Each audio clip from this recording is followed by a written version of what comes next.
Hello everyone, my name is Martin. Welcome to our podcast. Podcast is called Borders and Beyond. It's a journey into the heart of global events, what is currently happening.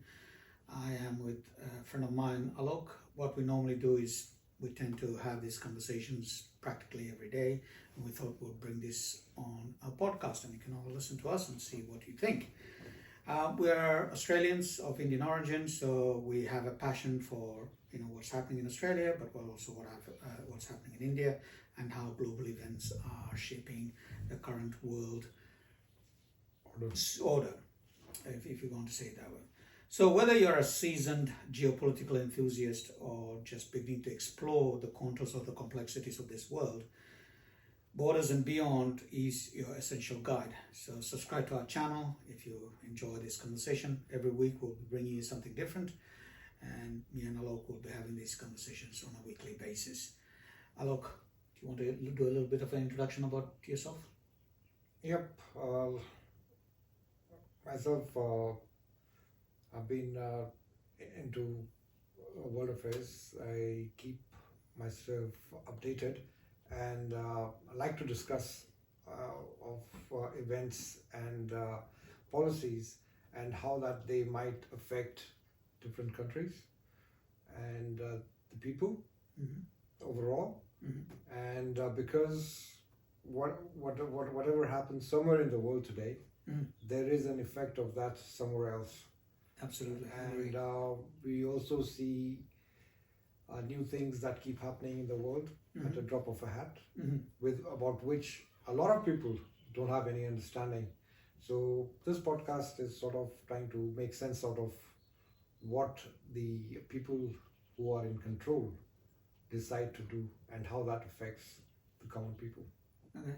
So it basically cause and effect. Newton's law of for every action there is a bit of a opposite, and there is a reaction. There's always a reaction kind of a thing. Okay, perfect. On that lovely note, that's our introduction. We'll get into the podcast. Good day, everyone. As I said, my name is Martin, and today's topic we're going to be talking about is the Trump tariffs. Obviously, the additional 25% that has been applied to India, so taking it total to 50%. And there are only two countries now that has the 50%, as I don't know if you're all aware, but one is Brazil and the other one is India. So what I'm going to do is I'm going to ask, get Alok's opinion on it. What are your thoughts, mate? So before we get into that, we need to understand why the tariffs. Why did Mr. Trump suddenly decide one fine morning and say that he was going to apply tariffs? Okay. We need to understand that the American economy is not going through a great phase at this point in time. The growth of rate is about 2.1%. Okay. And the debt to the income ratio is around 120%. Yeah. And once that comes up to 130%, then the whole American economy just breaks down. All right. Okay. Now, you also need to understand that America has been living on credit from top to down, from the 60s onwards. What has changed? In the 60s and early 60s, before that, America had a strong manufacturing unit.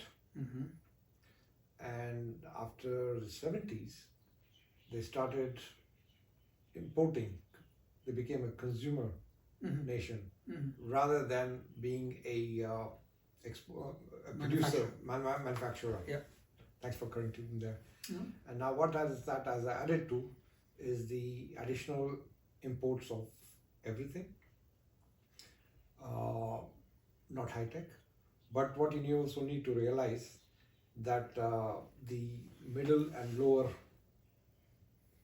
products, technology products that are required, they don't produce them in America anymore. Yep. Their dependency on these exports has grown. So has the export bills gone. Now what America does is to manage its debts, it has come up with treasury bonds, which it's sort of selling off its debts, or rather buying its debt, so that it can pump in money into the government, so the government can use that money to do whatever they want to do. And the treasury bonds had picked up, and most of them, at this point in time, the Chinese and the Japanese, in fact almost all the foreign countries, had bought these treasury bonds, but for some reason now nobody is buying them anymore.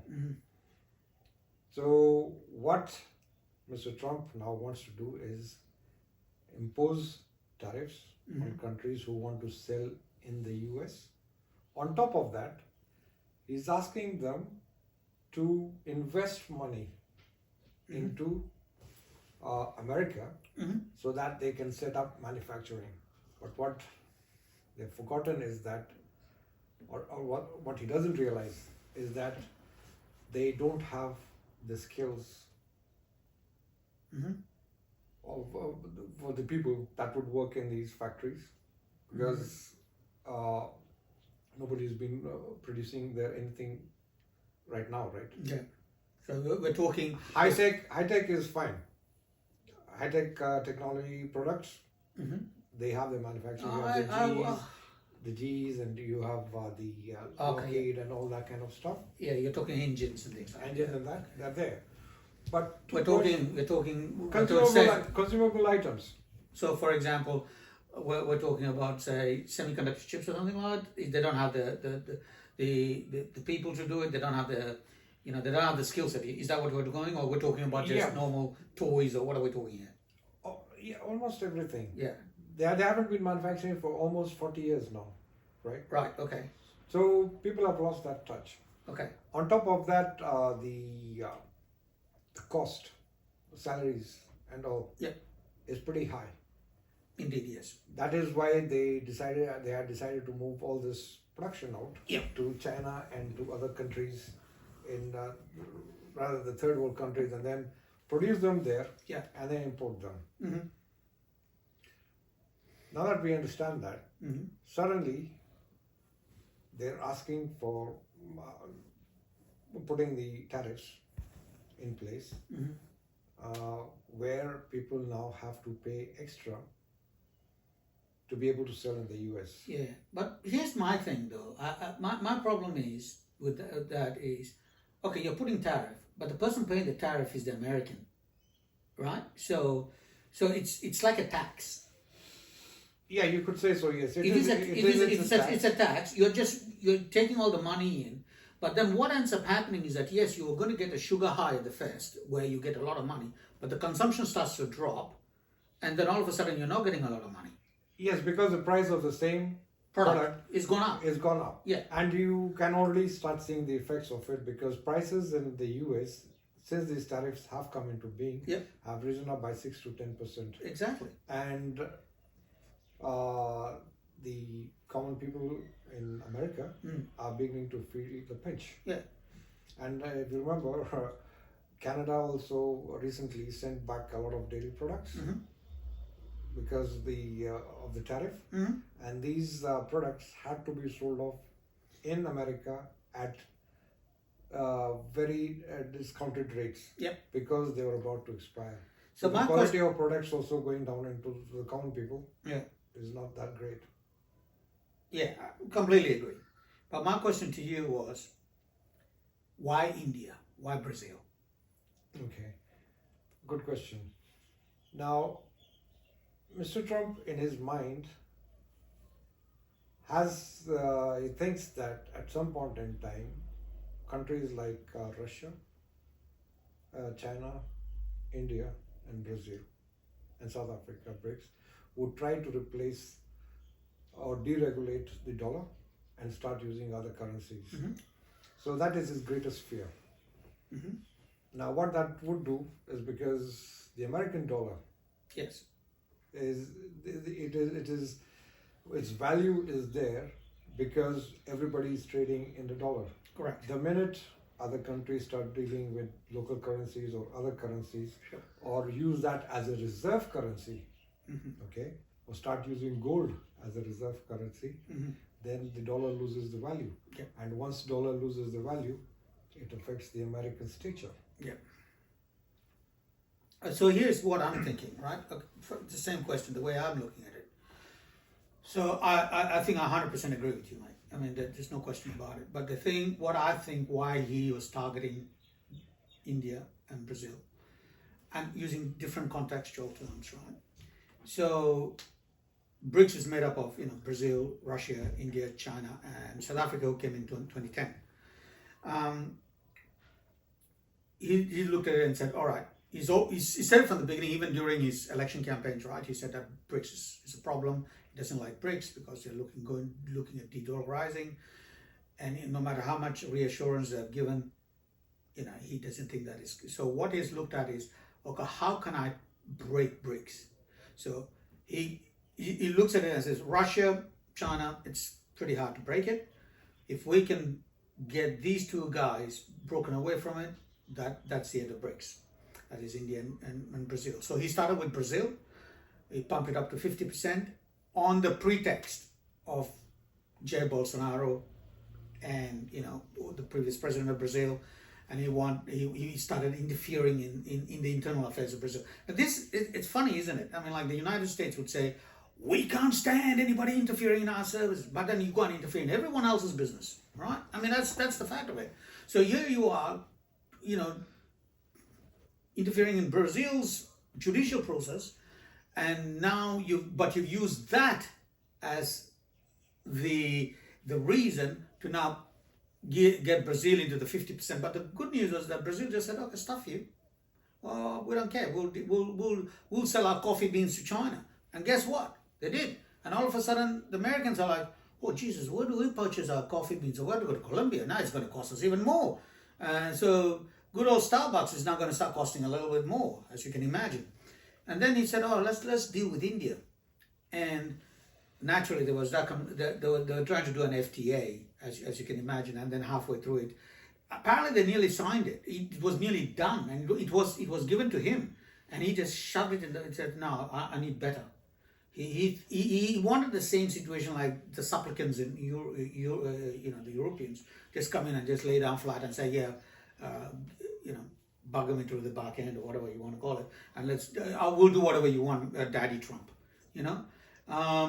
and India didn't do that. So he thought, all right, we'll come up with an excuse. Oh yeah, you guys are being a laundromat for Russian oil, and that was basically. So I think, personally speaking, what he's trying to do is he's trying to crank it up, and he's going to start cranking it up even further because he thinks we will break.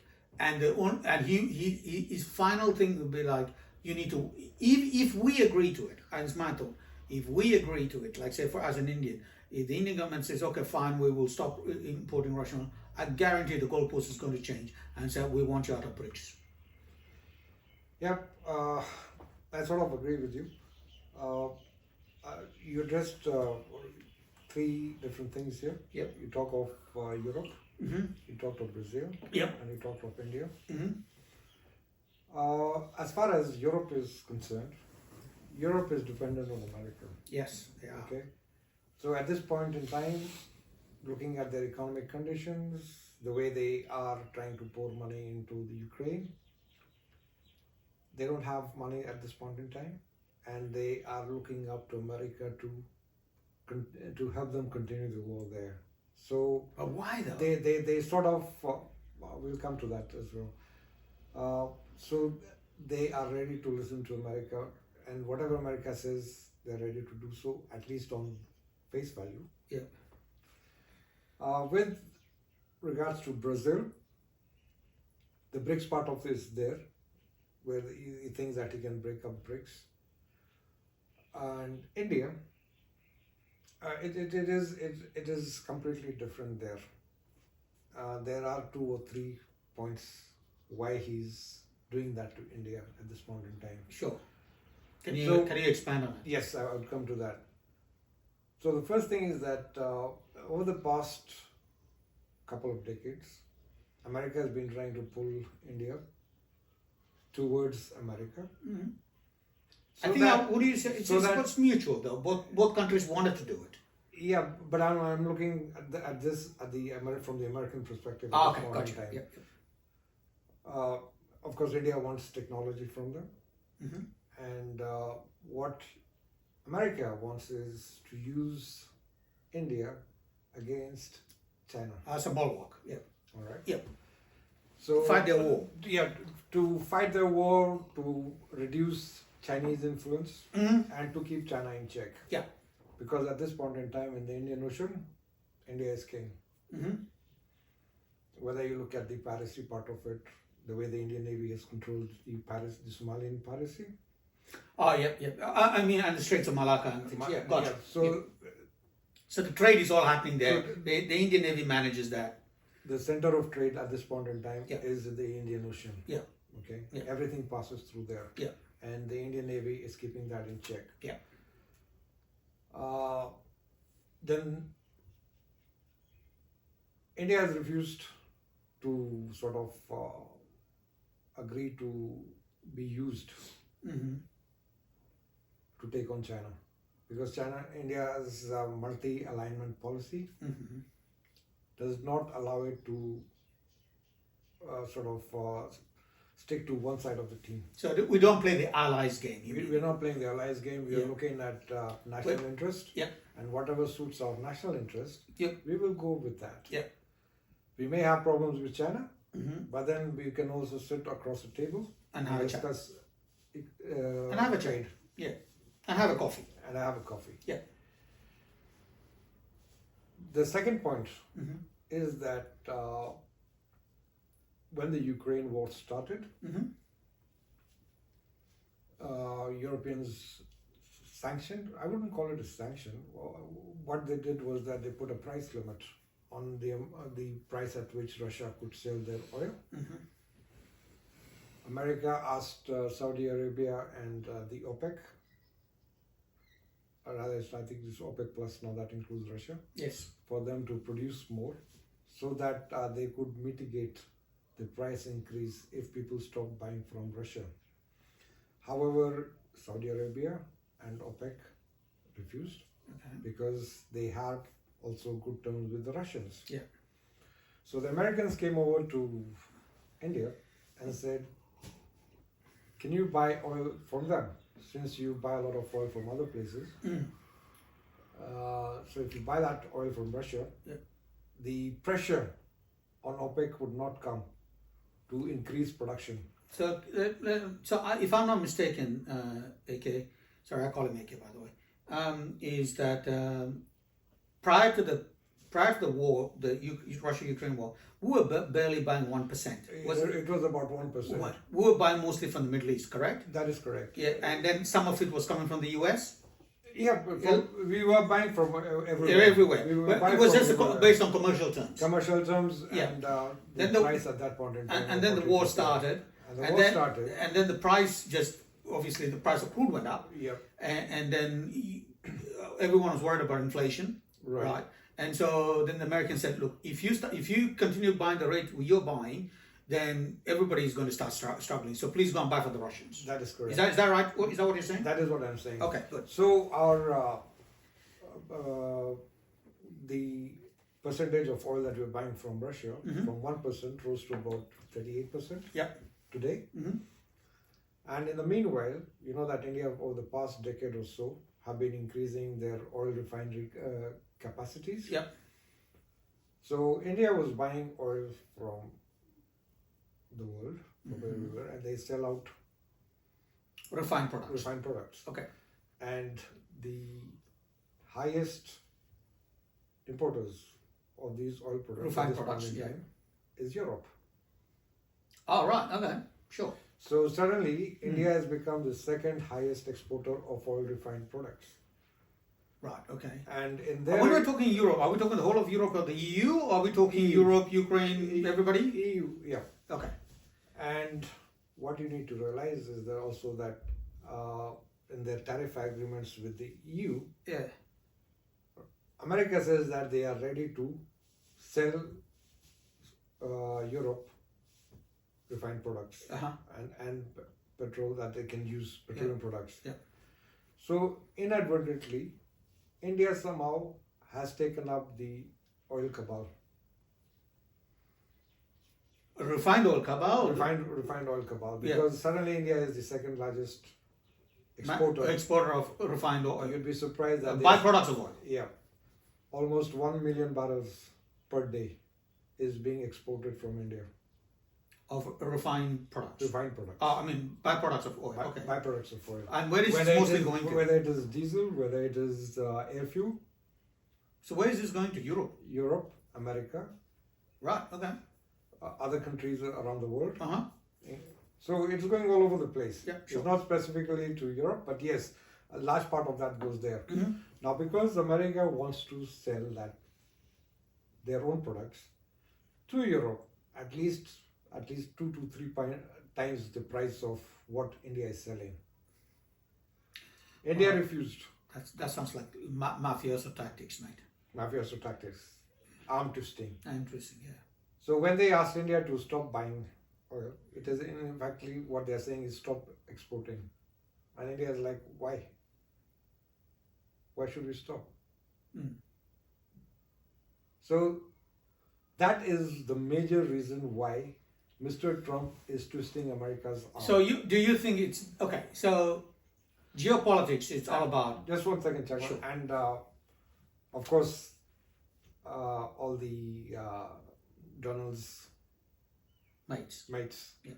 like Peter Navarro, and others are saying that, Did- India has become the laundromat Yeah. of Russia, this thing. Yeah.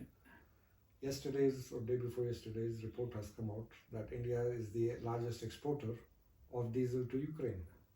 So is now Ukraine fueling the Russian military so that it can be bombed by Russia? Yeah, well, are you asking me the question? Yes. Okay, sure. All right. Look, here's my take, right? A lot of the times, one of the biggest issues, what I've noticed, is that there's a lot of narrative building, and narrative. It doesn't have to be accurate. It just keep repeating it, and this is what Goebbels did, during the Nazi regime, right? It didn't have to be right. As long as you repeat it multiple times, people start believing it, and that's basically what the West has basically mastered. Right? They've mastered the art of just repeating it. It doesn't have to be right. Just keep repeating it, And so basically, they're building a narrative now. And look, Trump is a transactional guy. He always believes in deals. Why? Because he's done deals in New York, right? And so all he thinks is deals. Everything is a transaction. So you're right. I don't know that level of depth that we're exporting, diesel to Ukraine I was aware that what the Americans are trying to do is sell. I know that the Americans are trying to sell the products and crude oil products to Europe, and I know that it's quite expensive. But I thought it was mostly LNG. So you saying that, so basically, it sounds it sounds very mafioso, right? But all right, my thing is, let's just say we don't sell to Europe, and we say, well, we'll sell it to everybody else, but not Europe. Is that going to be enough for the Americans? No, Would that stop it? Because Americans are not going to sell it to Africans. No, they won't. Yeah, right. They're not going to sell it to South Africa. So what about we say, all right, you guys, you Europeans, don't worry about it. You buy from America, so the Americans are happy. Will that work? No, it still wouldn't work. Because if you remember the first week of July, I don't, but yeah. At the oil refinery, Ambani's oil refinery, that he has Reliance. in partnership with Reliance, with the Russian company. Okay. Microsoft decided to stop their email services, the Microsoft products as well. Right. Why? It is some pressure from the American government. So what those guys said was, and Europe also decided to say, okay, we are going to sanction you or something like that, try to sanction the firms there. So these guys are okay. And that they'll stop buying from January onwards, January 2026. So those guys said, okay, no, don't worry about it. We will stop selling it to you from today itself. Hang on. Sorry, I'm a bit confused. So in July, the Microsoft decided not to supply. Went against the agreement. Yeah. So they stopped all services. Yeah, Microsoft services. they couldn't send emails. They couldn't do anything. Their products that control their operations. So all the ERP systems, whatever they were using, right? Everything stopped, right? For 2 days. All right, and then, so and basically the reason given was that because you're working in conjunction with the Russians. Yeah. And obviously there was pressure exporting, right? Fine. From them. So, and then what did Reliance come back with? They said, they said you have to stop by January 2026. And Europeans said, we won't buy from January 2026. Yep. So these guys said, okay, don't worry about January 2026. Come buy from now. We won't sell it to you from now. Yeah. And within half a day, the Europeans said, no, everything's fine. Suddenly the next day, the emails, everything was started running without any issues. Microsoft said, no, there is no problem. Yeah. See, this is really critical. This tells you, the Europeans and the Americans, as much as it looks like they are sometimes at loggerheads, most of it is theater, kabuki theater. I'm telling you, it's mostly kabuki theater. Don't you agree? But they all work behind the scenes and say, we'll do this and you do that, and it all looks like they are in opposition. But in technicality wise, or in real terms, basically, they're doing something else, and they're all in cahoots. That is correct. You're right about that. So, all right. So, now, what do you think is going to happen at this end? What do you think India is going? How is India going to handle this? So, if you are expecting that India is going to make a lot of noise or put return traffic and tariffs on American products, they won't do that. It will not. Why not? It will not be an external thing. It will be just an internal. Why not? Wait, I'm coming to that. Because India doesn't make noise when they do things. Okay. They do things quietly. Mm-hmm. They've been working in the background. Suddenly you will see a lot of phone calls going between Brazil and India, Russia and India. The Chinese foreign minister was there. Mm-hmm. The Indian NSA and foreign minister went to Russia. India and Japan talking to each other. Mm-hmm. The South Koreans was also in India recently. Yeah, but the Japanese, all said and done, they have 40,000 Americans there at the base. Yeah. It's about 50,000 in Korea. I'm coming to that, just hold on. Yep. Because everybody is sort of tired of what is happening. Yep. And you mean with the Americans? With the Americans. Okay, yeah. So, other than the Brazilians, it is India that has stood up and refuses to be subjugated or to jump when Kiss the America ring. says jump. Okay? Kiss the ring. They didn't kiss the ring. Yeah. India has said that they're not going to talk about trade until the extra 25% is there. It's taken off, you mean? Taken off. Let's talk about this first, because when we're talking about the trade agreement, when they were doing the FTA thing, this thing never came up at that time. Oh, the additional 25%. The additional 25%. Right. Gotcha. Never talked about at that time. Correct. Right? Okay. And now you have it there. So until this thing is there, we're not talking about trade. You can just go for a hike. Mm-hmm. Same thing has happened in Japan. And when Japan and these guys are supposedly to have had agreed upon something on the agreement, suddenly America has added two specific conditions after the agreement. One was that Japan needs to buy all its rice from America. Okay. Japan produces its own rice. Yeah, so that's there as a condition, and that they need to come up with a time frame when they are going to invest that 500 billion in America. So the day before Modi landed in Japan, they said we're not the Japanese trade delegation was supposed to go to America. Yeah. They said they're calling it off. They're not going. They're not interested. Right. That's interesting. Likewise, you will see a lot of the Asian countries work together now. whether it's South Korea, Japan, India. They will be coming up. Japan is going to invest $68 billion in the next 10 years within India. They'll come with the technology, produce, and make Just profit.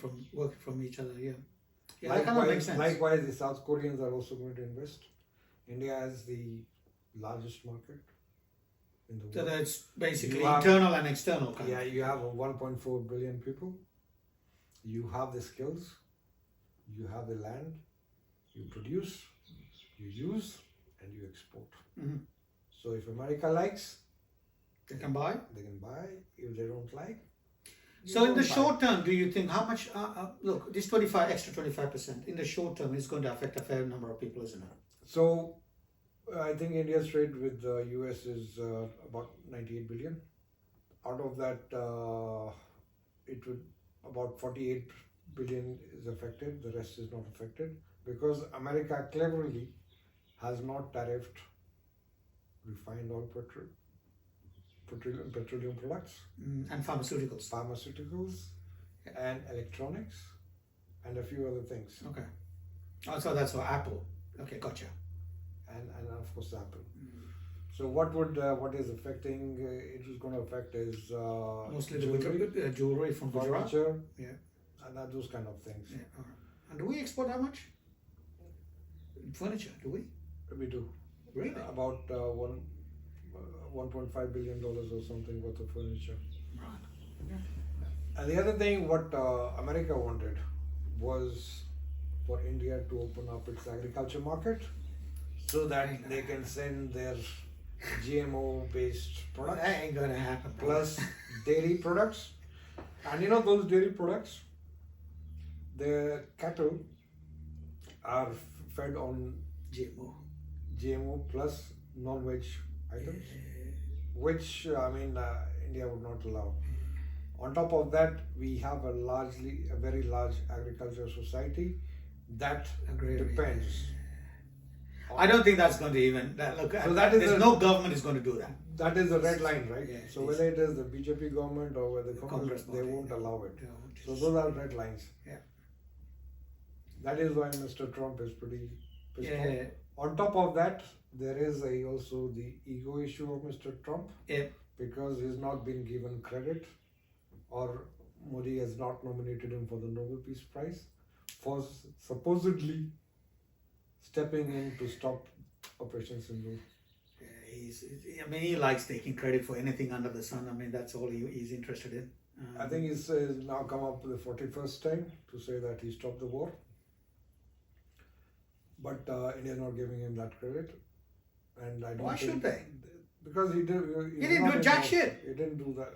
What the hell? He didn't do In jack. fact, recently the Pakistani foreign minister in their parliament said that nobody asked us to stop the war, we went to India.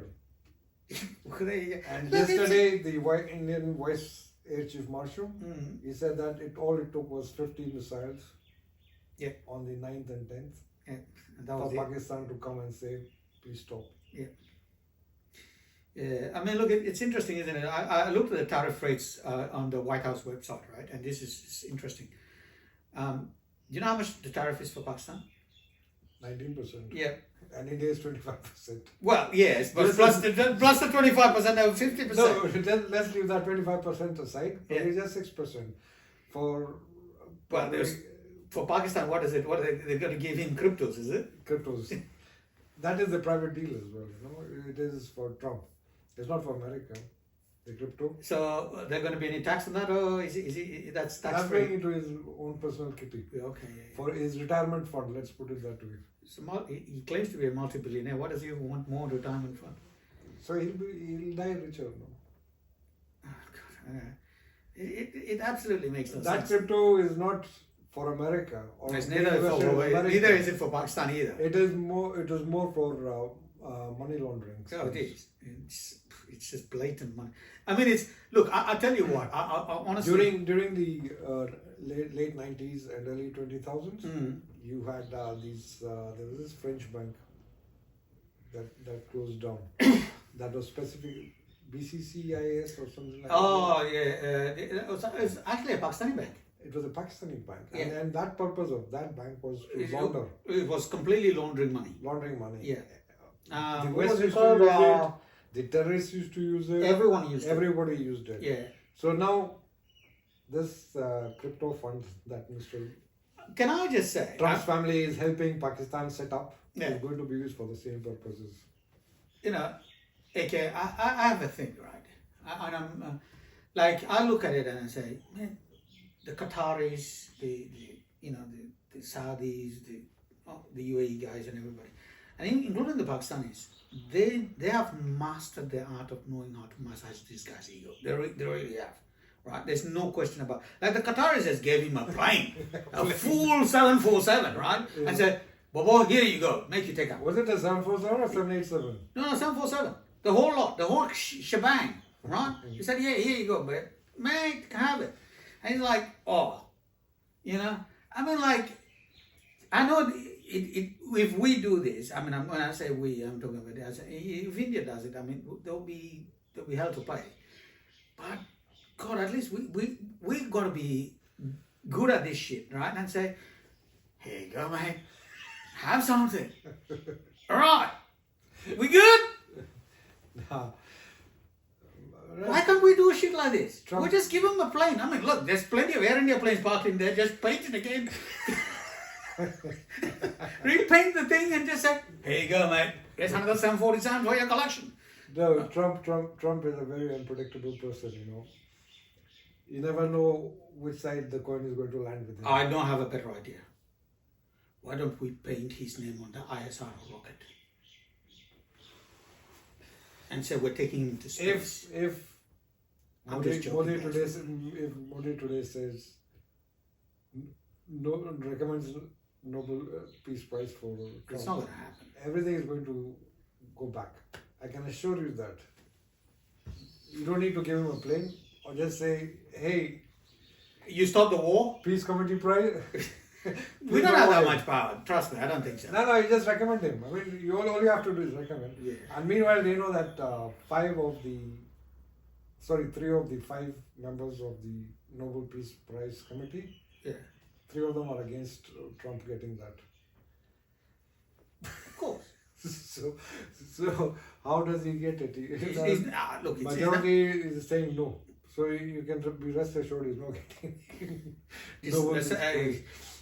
Look, So you can expect probably another 50% of tariffs on India. Look, there's conversations here, if I'm not mistaken, there's conversations saying that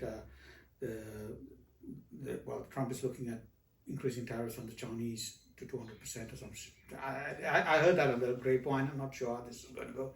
But I know that for a fact that it's not going to happen because the Chinese have got them at the polls. I'm sorry. And there's not a chance in hell that is ever going to happen. All right. Anything else you want to talk about? Yep. A shift in alignment. Suddenly India has moved eastwards and you see India engaging China and Russia. Always had a good relationship with Russia. And this weekend, there are lots of eyes of what is going to come out from the SCO summit in Thailand. Yep, I'm quite aware of it. I mean, it's. Mr. Trump might be having some sleepless night. That's why he's probably disappeared for 2 days. Sleep. Well, man doesn't give a shit, man. He does. You'd be surprised. Yeah. You'd be surprised. What's going to come out of it? Because what he wanted is completely going the opposite direction, right? Well, I'll tell you what. I mean, you know, as much as I'm an Indian and I'm also kind of an impulsive person, and I feel like, you know, you slap me, I will slap you back, kind of a thing. And he put 25%. We should just say, you know what, stuff here. We're going to put 50% on anything on your thing you're bringing in. But the fact of the matter is, the matured way is not to respond and not to do things and just be quiet. And obviously, that's what the Indian government has decided to do, which is amazing, and a lot of restraint. That's no question. I mean, I don't know how you do that because I can't. But they've shown a lot of restraint. I mean, like his dogs, Peter Navarro, what was the other guy's name who came out, and he was just saying, I mean, Modi's war and, the amount of nonsense they were talking. But look, at the end of the day, they've been brought out to attack, and they're the attack dogs. And funnily enough, we haven't said a lot. Jaco, what you need to realize is that the American government is different from American business. Wall Street. Mm. Do you know that in India you have over 1,500 global capability centers, GCCs? What does that mean? Oh, you mean like technology centers? Technology centers that the companies from the West have set up in India. Yeah. 58% of them are from the US. All the big companies Yeah. have their The Microsofts, the Googles, you name it. the Dells, everybody. Okay, gotcha. Apple, Google, Microsoft. Apple announced its expansion plans after the tariffs. Okay, All right. so after they set in. Mhm. Google is investing $6 billion after the tariff set in on the 27th of August. You have Didn't Trump tell them not to invest and hire Indians and things? yeah, of course, all that is happening, but people are still doing it. Yeah. BlackRock has invested heavily in India. BlackRock? Yes, Wow. Right. heavily invested there. In So- what though? Those guys are just. Oh God, I mean, I can't. Anyway, yeah. I So don't- the Wall Street is investing in India. That's why you haven't seen the Indian government applying any bans or any sanctions on any of the companies. It's interesting. And isn't I it? said that these guys let them make noise.